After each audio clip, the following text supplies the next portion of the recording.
ज्यावेळेस शिवसेनेचा निकाल आला, शिंदे गटाला शिवसेना बहाल केली, त्याच वेळेस हे अपेक्षित होतं की देशात लोकशाही संपली, सर्व एजन्सी सत्ताधाऱ्याच्या इशाऱ्यावर नाचत आहेत, ते म्हणतील ते पूर्व दिशा, कायदा कानून काही नियम संविधान आता काही शिल्लक राहिलेलं नाही।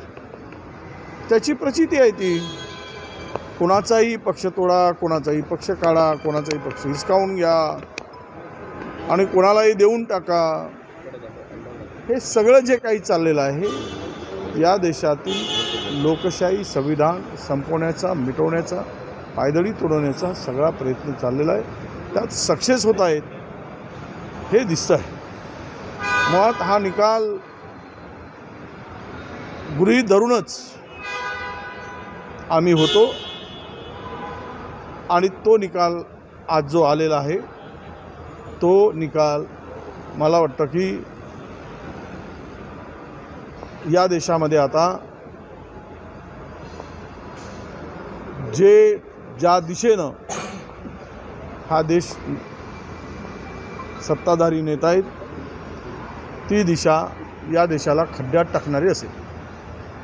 ज्या पद्धतीने त्या निकालामध्ये असंही म्हटलं गेलं आहे का त्यांच्याकडे जास्त निवडून आलेले जे आहे लोकप्रतिनिधी असल्यामुळे अशा पद्धतीचा निकाल लागल्याचं सांगितलं जातं। अरे आता आमदाराच्या संख्येवर जर पक्षाचा मालक ठरत असतील तर हे मला वाटतं की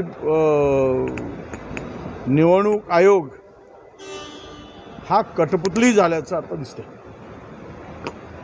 कारण पक्षाच्या स्वतःची घटना असते, त्या घटनेनुसार जो अध्यक्ष निवडला जातो तो अध्यक्षच आमदारांच्या उमेदवारीच ठरवतो, त्याच सहीने त्यांना एबी फॉर्मही दिला जातो आणि ती मुदत काही शरद पवार साहेबांची संपली नव्हती। ज्यांनी हा पक्ष ताब्यात घेतला ते त्या पवार साहेबांनाच निवडून दिलेले होते आणि ते त्या पदावर राष्ट्रीय पक्ष म्हणून, त्या पदावर ते राष्ट्रीय अध्यक्ष म्हणून कायम होते।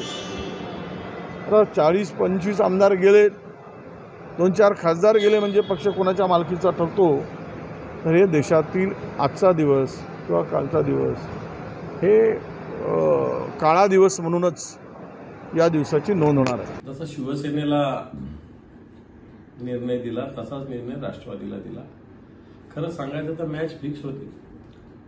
अंपायर निर्णय फक्त कधी देणार याची वाट पाहिली जात होती, चषक कधी हातात देणार, 400 पारची घोषणा करायची आहे, 400 पार आणायचे म्हणून किती आटापिटा, याला आण त्याला आल, हा निर्णय लाव ते आणणार, म्हणजे लोकशाहीची दररोज हत्या या हिंदुस्थानात केली जात आहे। परंतु जनता सुजाण आहे। उद्धवजी ठाकरे साहेबांचं नेतृत्व जसं महाराष्ट्रात तळपतंय तसंच राष्ट्रवादीचा जो चेहरा आहे शरद पवारांच्या रूपाचा तो सुद्धा आश्वासक चेहरा आहे। मला वाटतं असे किती पक्षाचे चिन्ह काढा, किती अन्याय करा, जनता आपल्याला धडा शिकवल्याशिवाय राहणार नाही। आज देशाच्या केंद्रीय निवडणूक आयोगाने एक धक्कादायक आणि क्लेशदायक निर्णय दिलेला आहे। या निर्णयाचा मी तीव्र शब्दात धिक्कार आणि निषेध व्यक्त करतो। या देशातील लोकशाही संपुष्टात आलेली असून आता या देशाचा प्रवास हा हुकुमशाहीकडे चाललेला आहे। याचं मूर्तिमंत उदाहरण म्हणजे आज आदरणीय पवार साहेबांनी स्थापन केलेल्या राष्ट्रवादी काँग्रेस पार्टीचं नाव आणि चिन्ह पवार साहेबांकडून काढून घेण्याचा निर्णय हा निश्चित पुण्यातल्या, महाराष्ट्रातल्या, देशातल्या पवार साहेबांच्या कार्यकर्त्यांवर हा अन्याय करणारा आहे। हा निर्णय महाराष्ट्रातील, पुण्यातली जनता ही झुगारून लावेल हा विश्वास माझ्यासारख्या कार्यकर्त्याला आहे। होय, आमच्या पक्षाचं नाव आणि चिन्ह जरी गेलं असलं तरी इथून पुढे आमचं पक्षाचं नाव जे कालही होतं आजही उद्या राहील, ते म्हणजे आमच्या पक्षाचं नाव शरद पवारच असेल आणि आमच्या पक्षाचं चिन्ह हे शरद पवार साहेबांचा फोटोच असेल। या बाबतीत माझ्या मनात शंका नाही। असे किती पक्ष उभे करण्याचे, नवे निर्माण करण्याचं धाडस हे पवार साहेबांच्यामध्ये कालही होते, आजही उद्या सुद्धा राहील। त्याच्यामुळे या निर्णयाचा मी तीव्र शब्दात धिक्कार व्यक्त करत असताना येणाऱ्या काळातली महाराष्ट्रातली प्रत्येक निवडणूक ही सामान्य जनता पवार साहेबांच्या बाजूनेच फिरून देईल हा विश्वास व्यक्त करतो।